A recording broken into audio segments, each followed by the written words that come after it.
क्या पूर्वांचल के माफिया ने मिलाया हाथ? क्या अतीक और मुख्तार आए एक साथ? क्या पूर्वांचल फिर बनने वाला है रक्तांचल? क्या जेल से बैठकर गैंग चला रहे अतीक मुख्तार?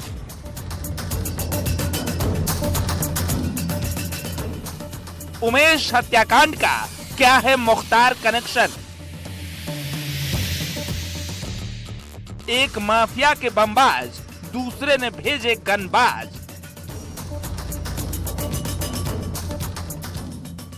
प्रयागराज शूटआउट पर सबसे बड़ा खुलासा। शूटर अरबाज के मारे जाने के साथ ही ये साफ हो गया है कि पूर्वांचल के दो बड़े माफिया एक साथ आ चुके हैं। सुगबुगाहट नहीं, पुख्ता सबूत मिल चुके हैं कि मुख्तार और अतीक ने हाथ मिला लिया है। आज हम पूर्वांचल में उभरे इसी गठजोड़ की बात करेंगे और बताएंगे कैसे अपने दुश्मनों को ठिकाने लगाने के लिए दो माफियाओं ने हाथ मिला लिया। तो बने रहिए न्यूज़ 18 के साथ।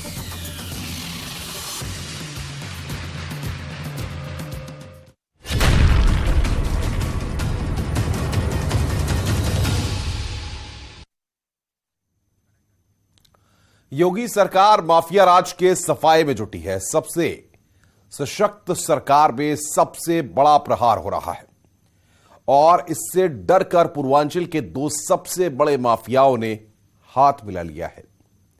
क्या मुख्तार और अतीक अब साथ साथ है? क्या अतीक के प्लान के मुख्तार के गुर्गों ने अंजाम दिया है? ऐसे तमाम सवाल प्रयागराज शूटआउट के बाद उठ खड़े हुए हैं। सवाल उठ रहा है कि क्या सख्ती से सहमे दो डॉन अब एक साथ आ गए हैं? क्या आज भी दोनों जेल से अपना गैंग चला रहे हैं? आइए इसको हम समझते हैं।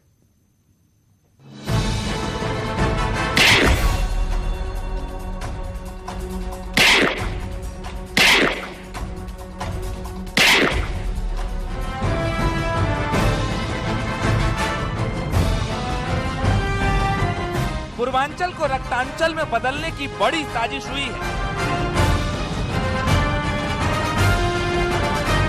मुसीबत में घिरे दो माफिया ने फिर हाथ मिला लिया है। दो डॉन अब एक दूसरे के जिगरी यार बन गए हैं और जेल से बैठकर ही खेल कर रहे हैं। पुलिस जिस गठजोड़ से अनजान थी, खुफिया नेटवर्क जिन मीटिंग से अनजान रही, वो पुलिस की नाक के नीचे यानी जेल में मुलाकातें होती रही और दो माफिया को मिलाने का प्लान तैयार हो गया। दोनों की दोस्ती पर जब मुहर लगी तो दोस्ती के ऐलान के लिए प्रयागराज में शूटआउट को अंजाम दिया गया। पुलिस जांच में इस बात के पुख्ता सबूत मिले हैं कि दोनों गैंग के गुर्गे एक दूसरे के संपर्क में थे और दोनों की दोस्ती का प्लॉट तैयार कर रहा था मुख्तार का चचेरा भाई मंसूर। तो वहीं अशरफ का साला सद्दाम इस नई दोस्ती के नाम पर फंडिंग जुटा रहा था। कभी मऊ, गाजीपुर, बलिया, वाराणसी तक मुख्तार के नाम की दहशत हुआ करती थी, तो पूर्वांचल के बाकी हिस्से पर अतीक गैंग का कब्जा हुआ करता था। दोनों की दोस्ती का सबसे बड़ा सबूत ये है कि दोनों गैंग में कभी गैंग वॉर नहीं हुआ। अब सवाल उठता है कि इसका उमेश हत्याकांड से कनेक्शन क्या है और कैसे इस शूटआउट में दोनों माफिया ने एक साथ मिलकर काम किया और इस काम में मदद के दो किरदार हैं। पहला किरदार मंसूर, मुख्तार का चचेरा भाई।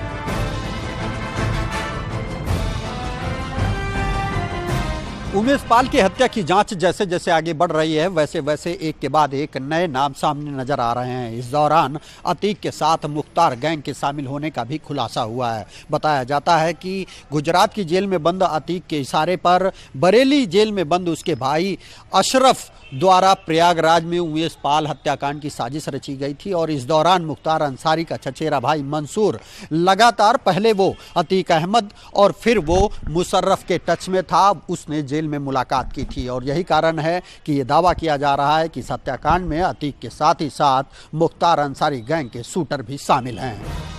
दरअसल दोनों माफिया के साथ आने की खबर की दो बातों से तस्दीक होती है। पहला, माफिया मुख्तार का चचेरा भाई मंसूर अतीक के भाई अशरफ से बरेली जेल में मिला। फिर उसने अतीक के बेटे अली अहमद से भी जेल में मुलाकात की।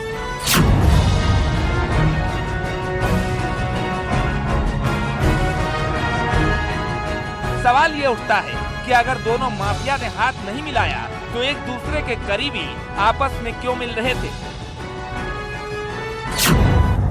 क्या मुख्तार के इशारे पर मंसूर ने मुलाकात की? क्या मुख्तार के गुर्गे अतीक से मिलने गुजरात गए थे?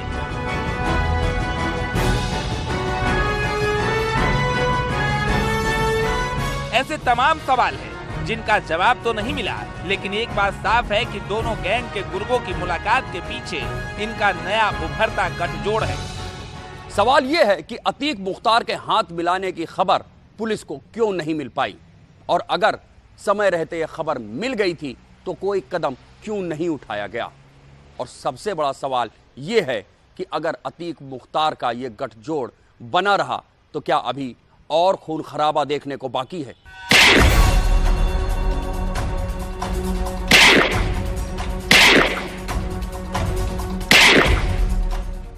दो माफिया के साथ आने से कैसी दहशत मच सकती है, इसका ट्रेलर प्रयागराज में दिख चुका है। सबसे हैरत की बात है कि जेल में बैठे बैठे माफिया ने इतना बड़ा कांड कैसे करा दिया। क्या मुख्तार और अतीक आज भी जेल से गैंग चलाते हैं?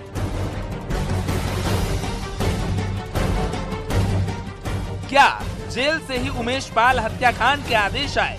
क्या अतीक के इरादे को मुख्तार के गुर्गों ने अंजाम तक पहुंचाया? ऐसे कई सवाल हैं जिनके तमाम जवाब एसटीएफ ने तलाश लिए हैं। तभी तो इस गैंग को पकड़ने के लिए पब्लिक से पुलिस को अपील करनी पड़ी। अगर कोई प्राइवेट व्यक्ति इसकी सूचना देता है तो इनाम की राशि उस प्राइवेट व्यक्ति को भी दी जाएगी। उत्तर प्रदेश शासन के निर्देशों के क्रम में अपराध और अपराधियों के प्रति जीरो टॉलरेंस की नीति आगे भी कायम रहेगी और कानून हाथ में लेने वाले अपराधियों को किसी भी हालत में छोड़ा नहीं जाएगा।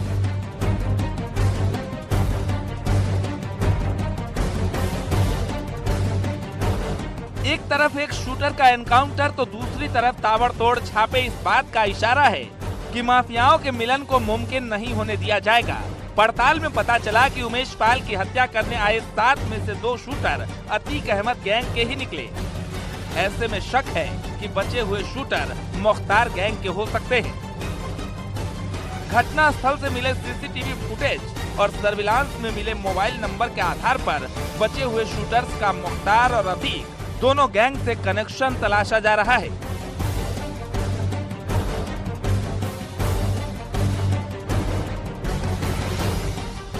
Bureau report, news 18।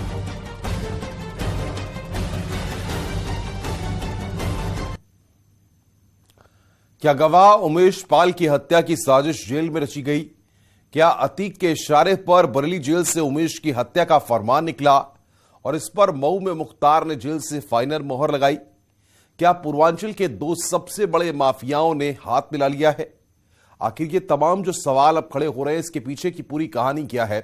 आइए इनसाइड स्टोरी को समझते हैं। लेकिन एक बात जो सबसे हैरान करने वाली है वो है इस कत्लकांड में सामने आ रहे अलग अलग किरदार। जांच का दायरा जैसे जैसे आगे बढ़ रहा है वैसे वैसे अतीक से लेकर मुख्तार गैंग तक का कनेक्शन सामने आ रहा है। उमेश पाल हत्याकांड में माफिया अतीक से लेकर बाहुबली मुख्तार अंसारी के गैंग का भी नाम सामने आ रहा है। पुलिस की अब तक की जांच इस ओर संकेत कर रही है कि हत्याकांड गुजरात की जेल में बंद अतीक के इशारे पर बरेली की जेल में योजना बनाकर फिर प्रयागराज में अंजाम दिया गया था। चलिए इस साजिश को मैप के जरिए समझते हैं।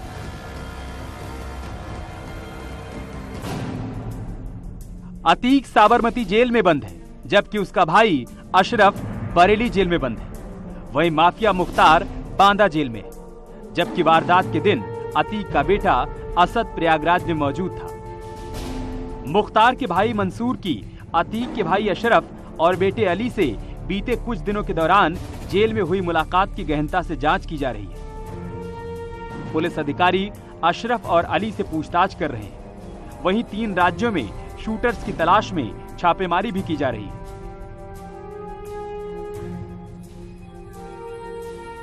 एसटीएफ की प्रारंभिक जांच में पता चला है कि उमेश पाल की हत्या की साजिश गुजरात की साबरमती जेल में बंद पूर्व सांसद अतीक अहमद ने रची थी। एसटीएफ की शुरुआती पड़ताल में इसकी पुष्टि भी हुई है।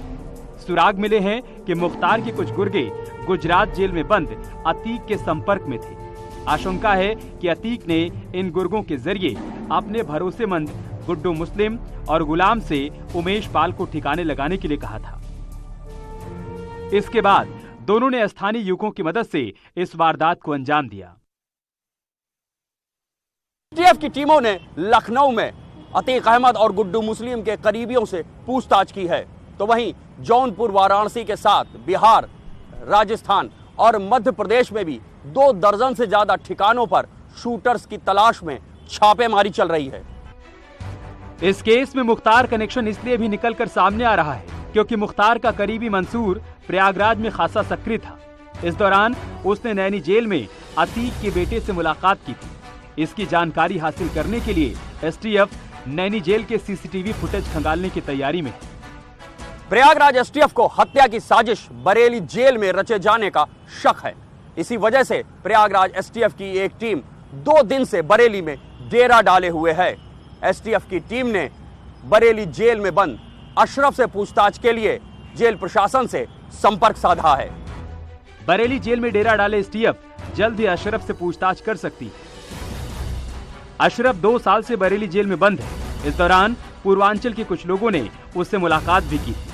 उमेश पाल हत्याकांड की साजिश जेल के अंदर रचे जाने की आशंकाओं के बीच प्रयागराज एसटीएफ शनिवार को ही बरेली पहुंच गई।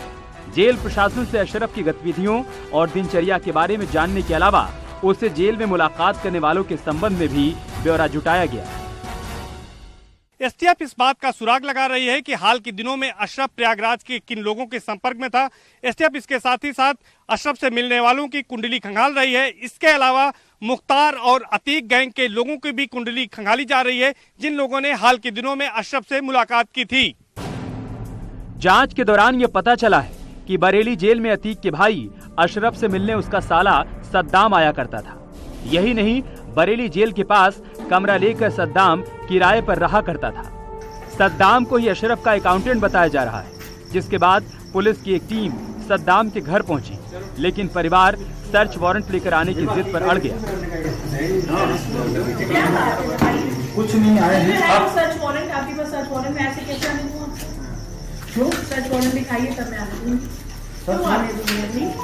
नहीं हाँ देखिए, रेस्पेक्टेड फैमिली है, रेस्पेक्टेड फैमिली है, and we don't have a criminal inside. आपको पता होना चाहिए। आप सर्च वारंट लाइए तब मैं आने दूंगी। माफिया फैमिली पर ताबड़तोड़ छापेमारी के बीच माफिया की पत्नी शाइस्ता परवीन कोर्ट की शरण में पहुंची। शाइस्ता ने मुख्य न्यायिक मजिस्ट्रेट को प्रार्थना पत्र देकर पुलिस पर अपने 2 बेटों को उठा ले जाने की बात कही।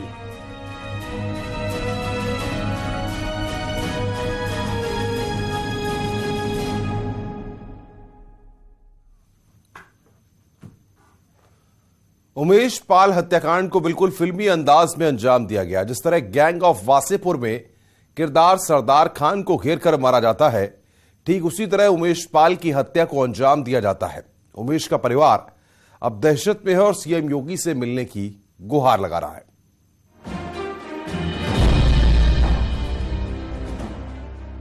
3 गाड़ियां, 14 राउंड फायरिंग और देसी बम मारकर पूरा इलाका धुआं-धुआं।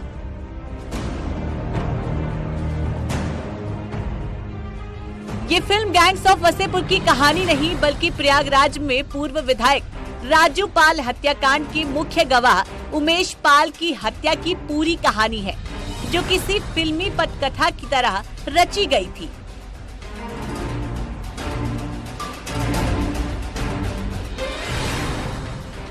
जैसे फिल्म गैंग्स ऑफ वसेपुर में सरदार खान नाम के किरदार को घेर कर सरेआम कार पर गोलियां बरसाकर मार दिया गया था, ठीक उसी तरह कातिलों ने उमेश पाल पर भी हमला किया था। जैसे फिल्म में फूल की तरह हमलावर देसी बम फेंकते हुए नजर आते हैं, ठीक उसी तरह उमेश पाल की हत्या में भी हमलावरों ने देसी बम का इस्तेमाल किया।